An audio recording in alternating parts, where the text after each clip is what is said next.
And people don't move for these things anymore. They don't get out of their houses, and they're afraid that everything is going to follow them for the rest of their lives, that they will suffer many more consequences than we did in my youth.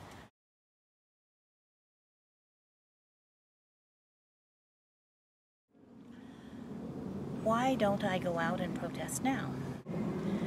When I had kids, and although I was still doing a lot of environmental work, it's really a tug of war if you have children and grandchildren, whether you want to be put away. There are things for which I believe that I would be put away for and it would be fine, like peace activism, or like the rights of women to make choices about their bodies, or people having housing.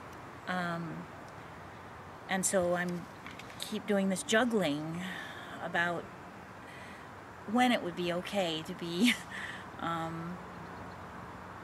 punished by the society. I realized that I grew up in the perfect time for a protest because I became 21 in 1968.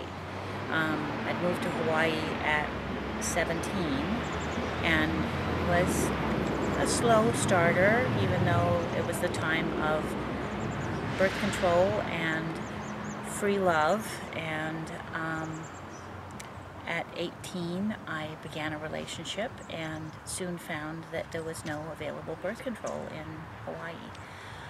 It wasn't legal for people who weren't married. And so my mother tried to get me in to see a doctor, and the doctor said, put a dime between your knees. And so I became pregnant and made choices, and became very interested in what few choices there were.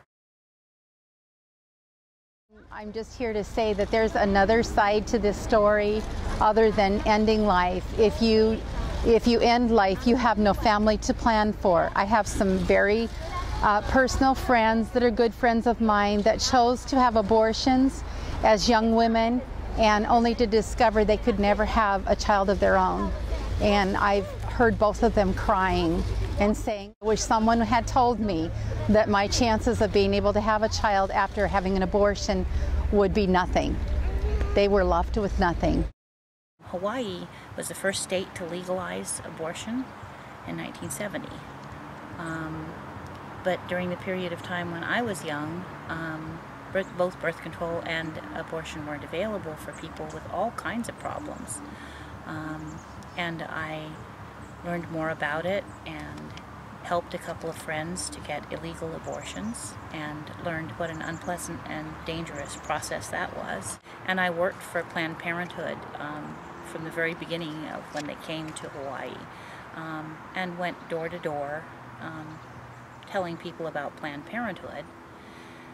Eventually went door to door teaching about birth control. I had become very interested in access for everybody, and I became a lot more interested when I worked with the Rural Oahu Family Planning Project and met people who are mentally ill, who might not have a choice after that law passed, and people like the client whose husband kept sabotaging her birth control, and she had a seizure disorder, and she was taking heavy medications that would cause birth defects, and the client whose parents were deeply religious Catholics, and if she had a baby they would disown her and she would have no family life anymore. If you take a class of people or a race of people and you degrade their humanism and say they're not human beings. In the case of abortion, they would just say it's tissue, it's fetal tissue, it's not a human being. Now, because this is not, these aren't really human beings we're killing, these are animals we're killing. I felt more and more strongly that that access needed to be there, and that the laws needed to be there to protect